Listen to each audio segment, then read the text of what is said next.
Well, thank you very much, everybody. We have a very big signing today having to do with Alaska, a place that I'm very familiar with. And we're making it greater, bigger, and more powerful, and job producing. It's an economic gold mine, so to speak. And I signed this years ago, and Biden unsigned it for me. This was something that should have been long operating and making billions of dollars for our country and supplying a lot of energy and minerals and everything else that we're talking about. And they undid it and wasted a lot of time and a lot of money and a lot of effort. And now we're starting again, and this time we have plenty of time to get it done, and it's going to be done properly. I'd like to ask your Department of Interior head, who has done a fantastic job, Doug Burgum, to say a few words about it, and we'll go to Chris after you and anybody else that wants to say something. And it's a very powerful deal, very, very big deal from the standpoint of minerals and energy. So thank you all for being here. Doug, please go ahead. Well, thank you, President Trump. Yesterday is a historic day. President Trump, as he promised when he was running in the election to the American people, that he was going to unlock the potential of this country. He was going to unlock America's mineral wealth. He was going to generate returns for American people. And he was going to importantly bolster the critical supply chains around critical minerals for our country. On day one, he signed in a very important executive order unleashing Alaska's extraordinary resource potential. And this is part of the continuation. There's a number of things that have already happened with Alaska that are moving forward. There's more to come, but big milestone today. In reversing this Biden era decision about the Ambler Road, this is a 211-mile long road that begins over 200 miles north of Fairbanks off the Hall Road that goes up to the North Slope. This road goes through an area where there's no roads. Ambler Mining District at the end of that has some of the richest mining deposits in all of America and in all of the world. And these are minerals that are absolutely essential to defense, to industry moving forward today. Just take copper alone. This is one of the richest copper locations in the country. And of course, today to build a data center, you can have tens of thousands of tons of copper required for that. Even a single family home today may have as much as 400 pounds of copper in a home. And we have, as a nation, in the past, basically gotten out of the mineral and energy and mining area. President Trump, when he said drill baby drill, he also was mine baby mine. We've got to get back in the mining business. China controls 85 to 100% of all the mining and refining of the top 20 critical minerals. And in this mine area up there, we got copper, lead, zinc, gold, silver, gallium, germanium. So rich in all of the minerals that we need to win the AI arms race against China and to prosper as a country. And so again, today this was his history being made. When some of this was set aside in 1980 by Jimmy Carter, there was a special authority created for presidents to decide if there was a dispute. And so for the first time in history, a president is actually using that authority. President Trump, as he does, using his authority for the benefit of the American people. And the appeal came in from the state of Alaska asking that this road be built. Alaska's not a colony, they're a state. They have an opportunity to build roads like any other state. With this signing, President Trump, Alaska can go ahead and build this road. It'll be a toll road, not a public road. It's a toll road, so it'll be controlled in terms of traffic. It's a gravel road. It'll be sensitive to the environment. There'll be collaboration with the Native Alaskan corporations in terms of how it's built and how it's used, supporting the Alaskan Native tribes with subsistence hunting regulations on either side of this. But this opens up a wealth of resources.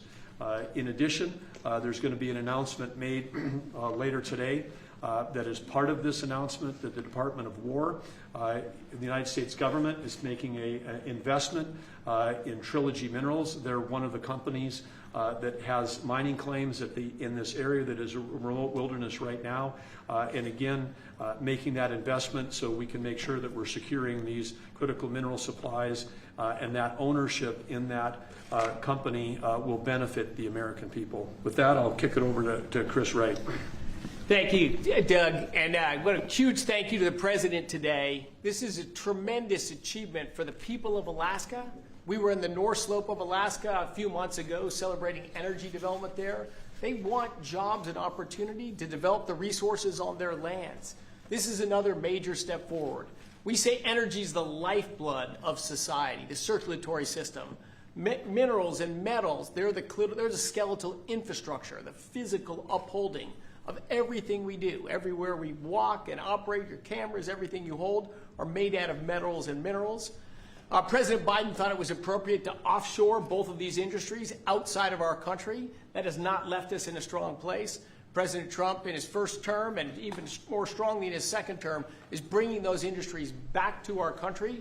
America was a mining powerhouse for a long, long time, and our mining industry got squelched. Now we're seeing it come back to life. You saw the president's truth not long ago about a deal for lithium production in Nevada just a week or so ago.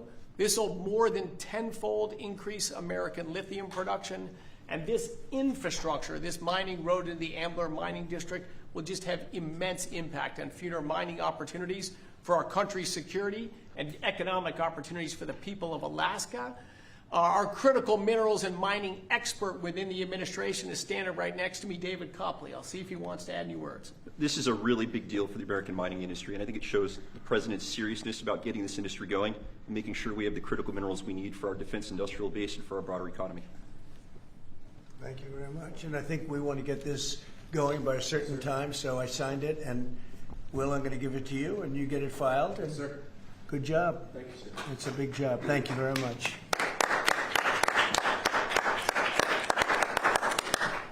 So we created a great deal of wealth for that part of the world and that part of our country by doing this long, very difficult road to build, and we'll be talking about that sometime later. But it's a great deal for our country. It's a great deal for the people of our country and for the taxpayers of our country.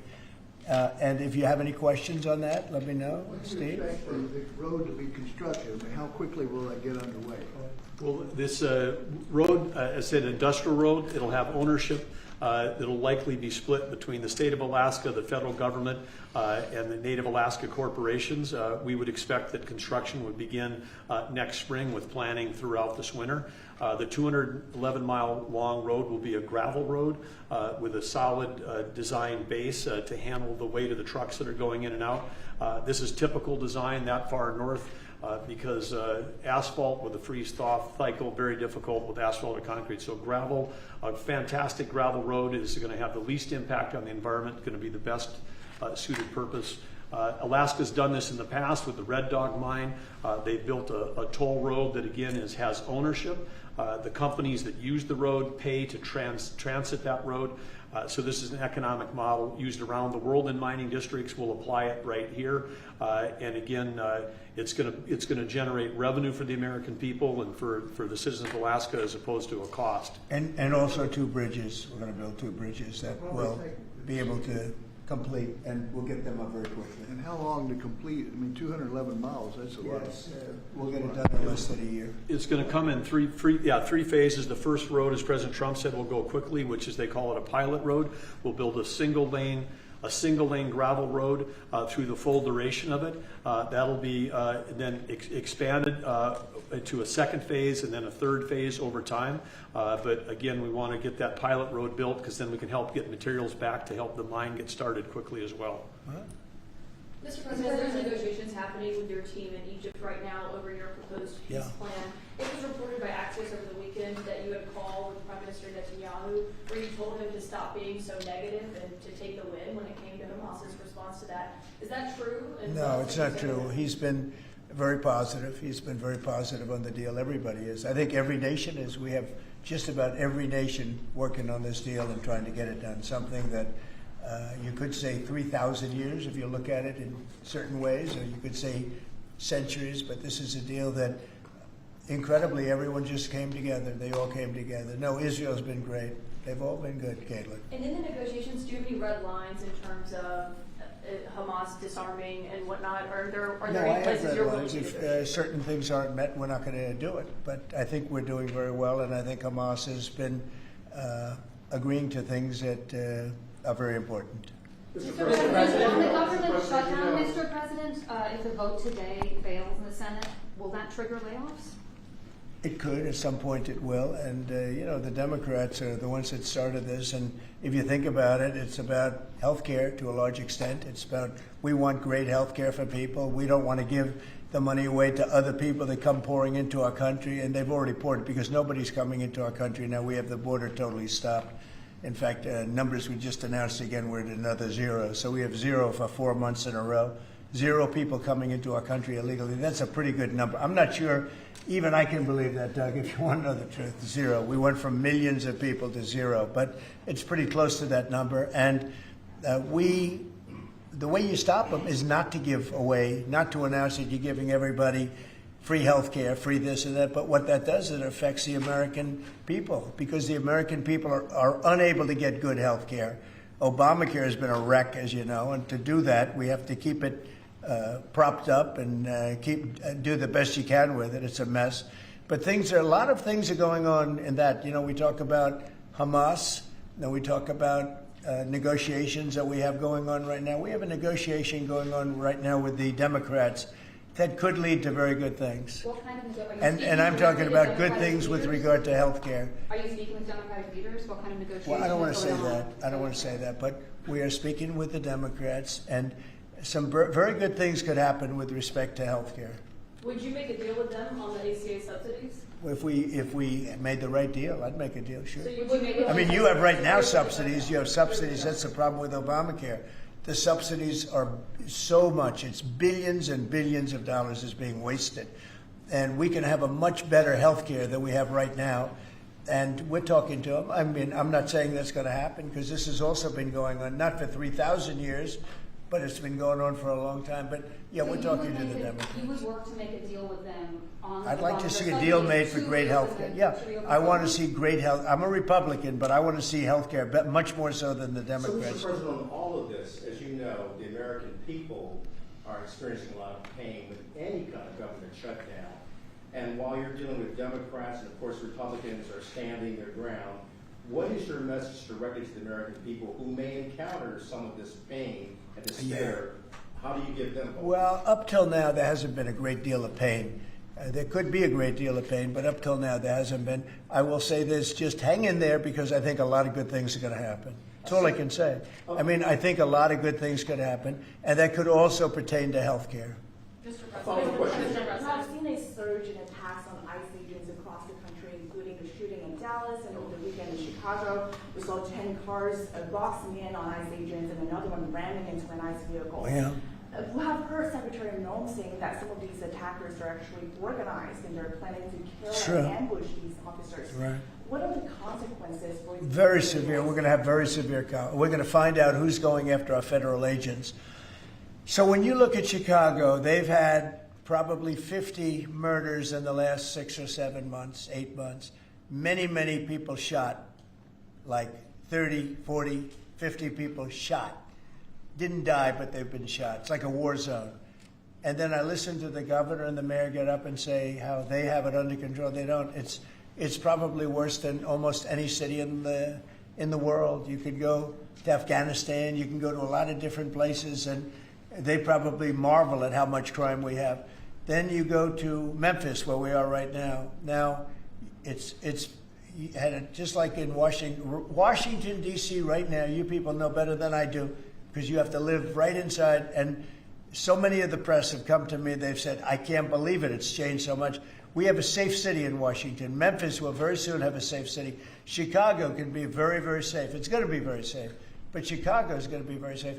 And you say, why is it that a governor wouldn't accept free help from regardless? I mean, whether it's National Guard or the military or anybody. I mean, if women raped and beaten and knocked to hell, and the same with men where they're being shot all over the place in large numbers. I mean, we had a week in Chicago where 11 people were murdered and 38 people were shot. And then we have a governor get up and say, oh, it's safe, we can handle it. He can't handle it. He's an incompetent guy. That's why they threw him out of the family business. They threw him out. I knew the family business very well, and they threw him out, and now he's a governor. And he should say, we'd love to have a safer place. Chicago's a great city potentially. You know, I told you, the head of the Union Pacific Railroad said, "Sir, save Chicago. It's a great city. It's going to be lost if you don't do it." We have no choice but to do this. And when judges give us rulings that, you know, you don't have to do it, Portland is on fire. Portland's been on fire for years, and not so much saving it. We have to save something else, because I think that's all insurrection. I really think that's really criminal insurrection. So I appreciate the question. These are unsafe places. We're going to make them safe. So you see what's going on in Memphis. Not pretty, but you know what? We're doing a pretty job, because it's going to be a very safe place in a little while. And the people of Memphis are so happy that we're there. And the people of Chicago. So you have black women with MAGA hats on in Chicago, all over the place. They want the guard to come in, or they don't care who comes in. They just want to be safe. And they really don't care. You know, there was one woman, and she was great today. She said, "You know what? I don't care if it's the National Guard, the Army, the Marines, the Air Force. I don't care who comes in, as long as we're safe." And that's the way most of the public feels. We're going to make Chicago really great again, and we're going to stop this crime. Then we're going to go to another one, and we're going to go city by city. We're going to have safe cities. And it was so great that we started with our nation's capital, one of the worst. I mean, so many people, every week somebody was killed. They'd come from Iowa, they'd come from Indiana, they want to see the Jefferson Memorial, the Lincoln Memorial. They want to see something, and they'd get shot. And you'd call their parents, "I'm sorry, but your son is dead." And they go, "What do you mean he's dead? Came to Washington, D.C. Not anymore. That's not happening anymore. We have a safe place. We have a safe capital. It's as safe as we have probably almost just about in the country. And if you look back 6 months ago, 7 months ago, this was a death trap. You look back during the Biden, I mean, what they did, how badly they managed things. And almost all of these cities, most of these cities are Democrat run. And we don't care, Democrat, Republican, we're going to make them safe. So we have to save Chicago. It's very important. And you can't have a governor getting up and saying it's good when 11 people were shot over a weekend. What? The Insurrection Act, under what conditions or terms would you? Well, I do it if it was necessary. So far it hasn't been necessary, but we have an Insurrection Act for a reason. If I had to enact it, I'd do that. If people were being killed and courts were holding us up, or governors or mayors were holding us up, sure, I'd do that. I mean, I want to make sure that people aren't killed. We have to make sure that our cities are safe. And it's turning out, and we started with D.C., it's been so successful. Think of it. People wouldn't go to restaurants. The restaurants were closing. We were losing a lot of restaurants, as you all know. And now restaurants are opening, and they're thriving. And I went 2 weeks ago, and it was great. I'm going to go again. I felt very safe, very safe. Forgetting about guards and Secret Service, and I would have gone. It would have been very safe. D.C. is a great, and look at the cleanliness of D.C. Look at how it's clean. You don't have tents all over the place. We had parks where you couldn't even walk through the park. You had people from tents, and they were violent people. Some of these people were violent people. We have a great, safe capital again, and if you look at it in 6 months from now, it'll be the most beautiful anywhere in the world. It's being cleaned. The graffiti's all gone now. The tents are all gone. We have a capital that you can be proud of, but it'll only get better with time. Mr. President, it was October 7th, the 2-year anniversary of the original Israeli attack. Do you expect a Gaza deal tomorrow, or any sort of hostages deal tomorrow? I think we're going to have a deal. It's a hard thing for me to say that when for years and years they've been trying to have a deal with Gaza, but I mean, literally for centuries, okay, if you really think about it. But we're going to have a Gaza deal, I'm pretty sure, yeah. And what are you hearing from Mr. Witkoff about the talks? Well, I'm the one that got the hostages back. Remember that, you know? I'm the one that. I was going to ask you that. Yeah, I got them back. Israeli citizens are celebrating what you've accomplished in this deal. Should it come through, there will be a lot of celebration on the streets of Israel. The hostages' families, have they been in contact with you with regard to this deal that could happen? They're so happy about it. It's like they can't breathe. One said, "I can't breathe." you know, it's very sad because you have hostages and you have people that are no longer living. But the parents, and I've said this to you many times, the parents want the bodies of their boy back, the bodies of, you know, their loved one back. In most cases, they're young men, and they're dead. And there's probably 32 or so, about that number. Nobody knows exactly what the number is. They want that body back as much as if their son were alive. I've been with them. You know, many have come to the White House, to the Oval Office. I've been with many of the people that I got released. We have a fantastic group working on it. Steve Witkoff has been amazing. Jared, I have Jared. I took Jared out because Jared's a very, you don't find anybody more capable, and we have the A+ team working on it. I think we've made tremendous progress.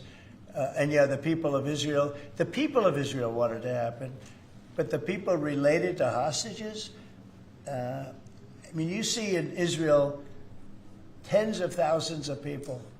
They really want the hostages back, and they really want things to end. And I think Hamas now has been, all I can say is they've been fine.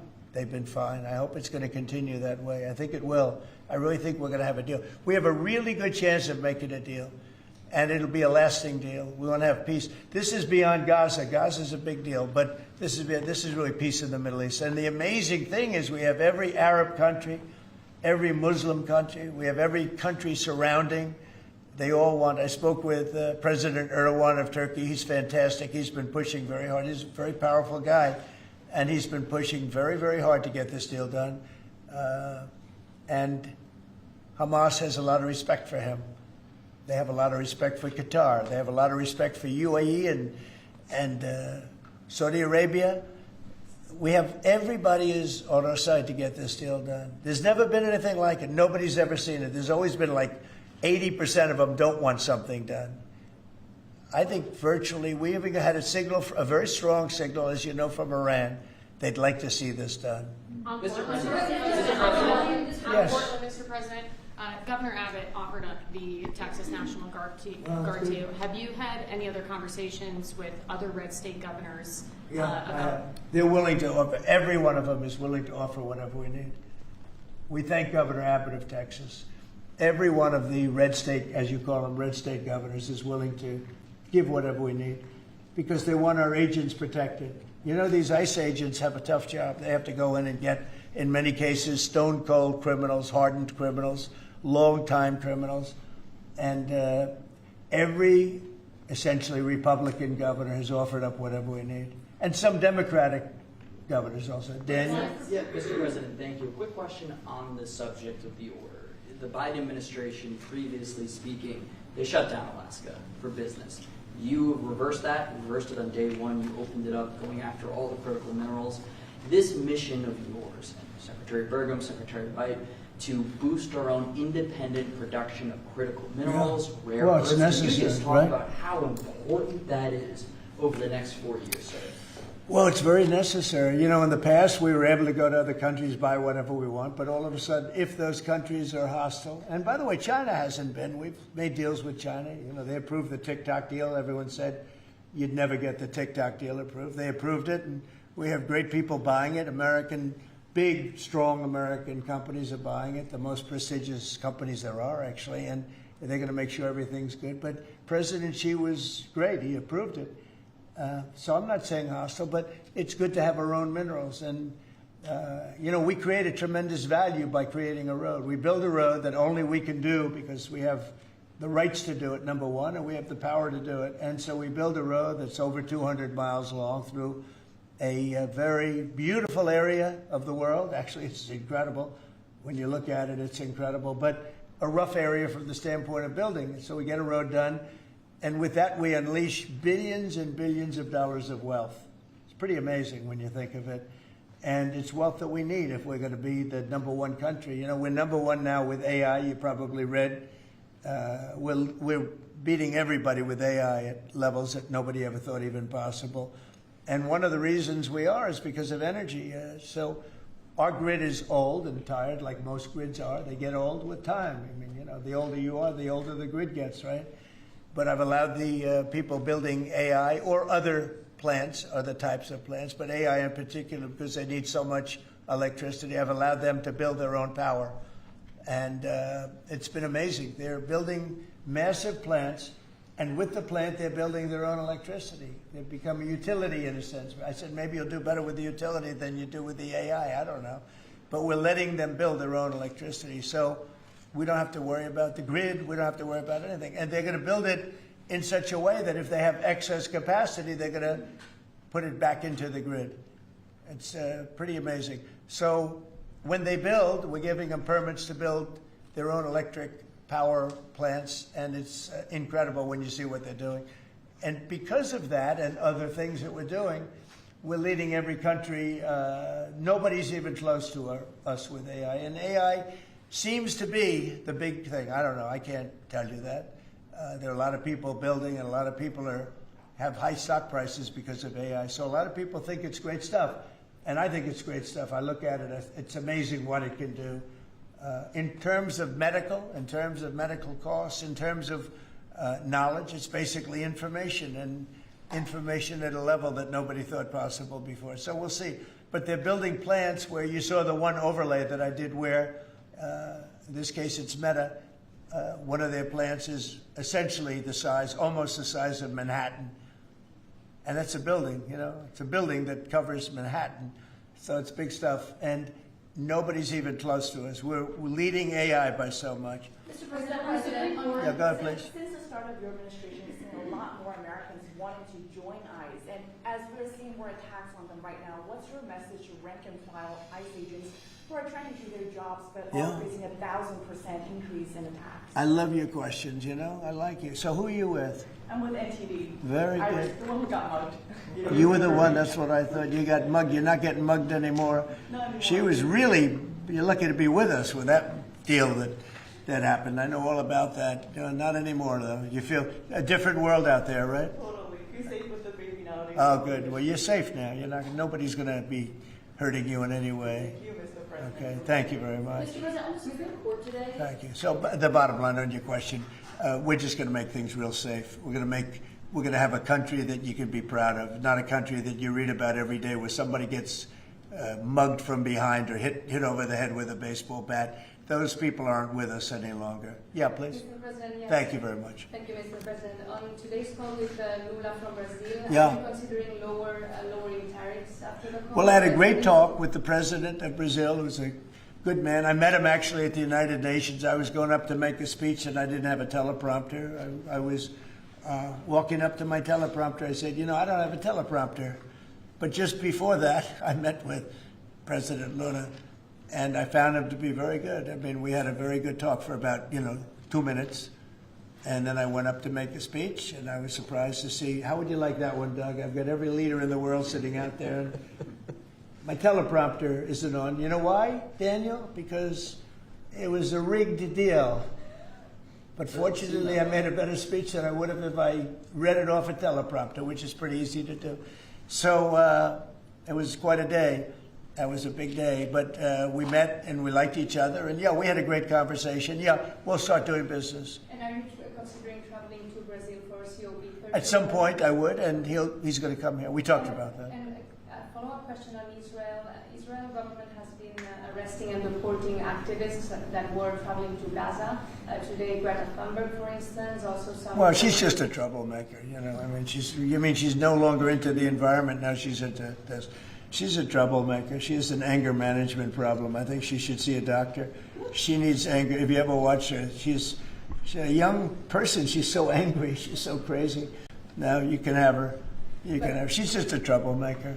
Yeah, please. The Supreme Court is back in its term today, Mr. President. Say it. The Supreme Court is back in session. Yeah. They rejected today an appeal by Ghislaine Maxwell to overturn her conviction. That means her only chance at getting out of prison is a pardon from you. Is that something you're open to? Who are we talking about? Ghislaine Maxwell.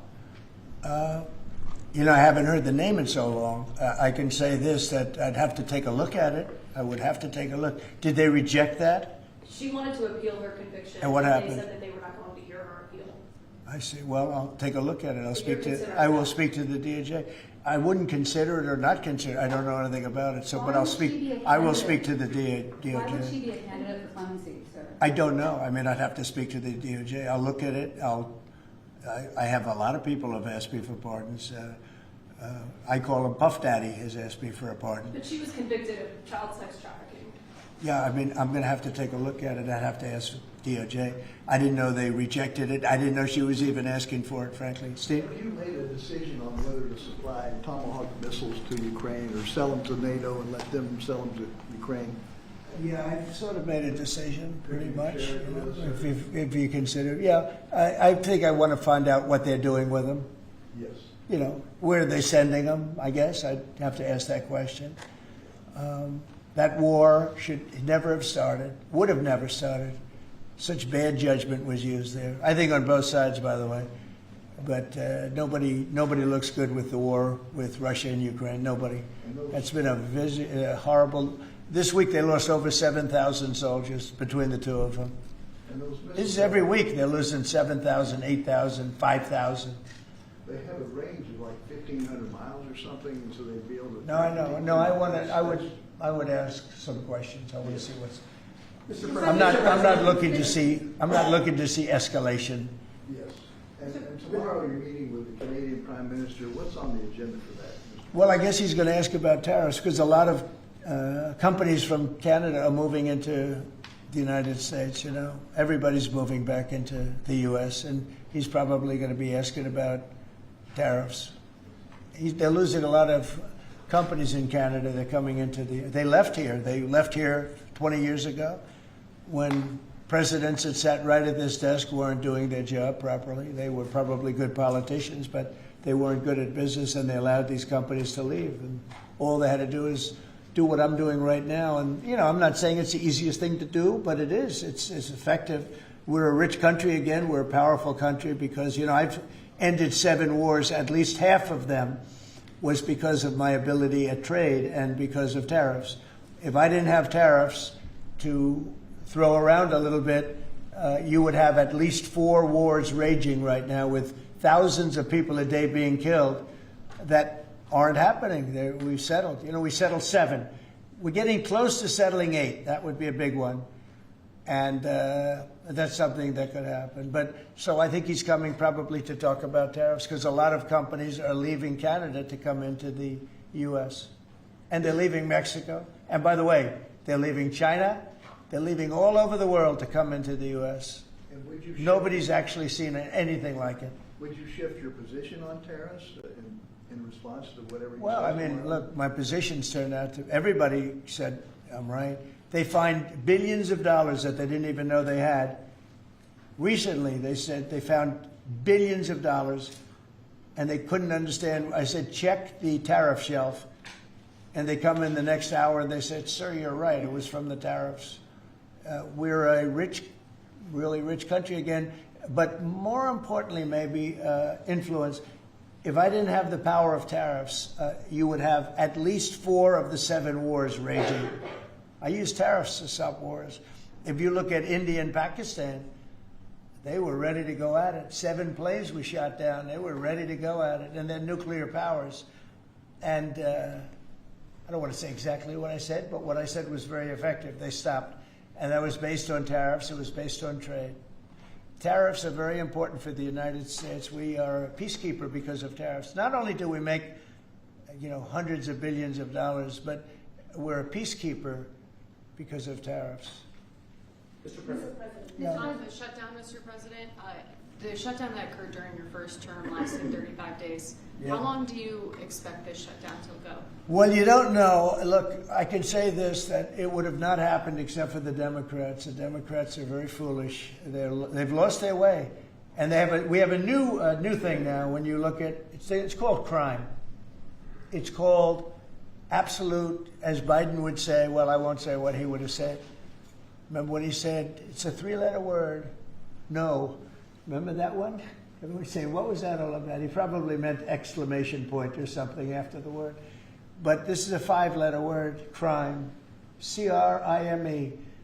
And We want to put it out and are putting it out, and they don't. They don't seem to care about it, but they do care. I believe that Pritzker and this mayor of Chicago that like to say about we have it, they don't have it under control. Not only is it not under control, it's the opposite. And I believe they're afraid, they're scared for their lives. I believe that the Portland people are scared. You look at what's happened with Portland over the years, it's a burning hellhole. And then you have a judge that lost her way, that tries to pretend that like there's no problem. Actually, she's not even saying that. There's a huge problem in Portland. I'll tell you what the problem is, crime. Okay, crime. There's a huge problem in Chicago. It's called crime. And we want to put out the crime, and they want to inflame the crime. And why they want to, I don't know. But it could be that Pritzker is scared for his life. Yeah. You appointed that judge on the UN. Do you have an update on the investigation into what happened to you at the UN last month? And also, what's your message to Americans who are concerned about your and your family's safety as you're very out in the public attending? Yeah, I am out there. There's no question about it. Well, at the UN, we had a problem with the teleprompter. We had another problem that nobody has actually talked about. The people in the room didn't hear my speech. Did you know that? The people in the room, they didn't have any loudspeakers, and they didn't hear my speech. And I thought I made a really good speech. I mean, considering I didn't have the use of teleprompter, which is unusual. But I made a speech. I could have walked off the stage. I guess most people, Doug, I think most people would have just said, we'll see you in about a half an hour, right? But, you know, they obviously turned off the I think they turned off the teleprompter, but there was a reason that it didn't work. I actually know the reason. They didn't let the teleprompter person into the room, okay, which is essentially the same thing. So I made a speech. It turned out to be a very good speech, got good reviews. I went out to the audience after the speech. I saw my wife. I said, how good was that speech? Was that unbelievable or what? She said, I didn't hear a word you said. I said, what do you mean? She was sitting in the front. I said, what do you mean? She said, you couldn't hear anything that you said. The speakers were turned off. So I think that's pretty bad stuff, right? You know, especially since we support most of the United Nations. And yet I still want to keep it in New York, because I think the United Nations has tremendous potential. If properly run, the United States has tremendous potential. But think of this. I settled 7 wars. I never spoke to the United Nations about it, not one of them. You look at, and those were wars that were raging a long time, and in many cases. And I settled 7. I never heard from the United. They didn't help me. They should be able to settle the wars. I shouldn't have to be settling the wars. Yeah, please. I think last week you signed the security guarantees for Qatar. Yeah. Do you see any role for the Senate in that? Do they have to vote on that, or do you think? Well, I wouldn't mind if they did. If they want to, they'd let me know. Nobody said that, but you know, Qatar has been very, very helpful to us in this process, and I think you'll find that. I think maybe the most influential, very influential, very strong. With Hamas, they're very strong. And Turkey's likewise been helpful. I mean, honestly, UAE, Saudi Arabia, everybody's been helpful. I just spoke today with the King of Jordan, and he's been terrific too. I can't think of any country that's been negative about this. This is why it should happen. I mean, everybody wants it to happen. And usually when everybody, including, I think, Hamas, and when they want it to happen, it's going to happen. James Comey is being arraigned on Wednesday, obviously after his indictment. Are you worried that your own statements calling for his prosecution could help him actually in his defense of this case? No, I think he's a crooked guy. He's a dirty cop. Comey, I think he's a dirty cop. He's recognized by many people to be a dirty cop and dishonest guy. So all I have to do is, I mean, I have nothing to do with the case. I just say, but you good called luck. him body to prosecute him and oppose No, I don't call anybody. You know what? I'm allowed to do that if I wanted to do that. But Comey's a crooked guy. He has been for years. And he got caught. Look, he lied. This is just a simple case. He totally lied.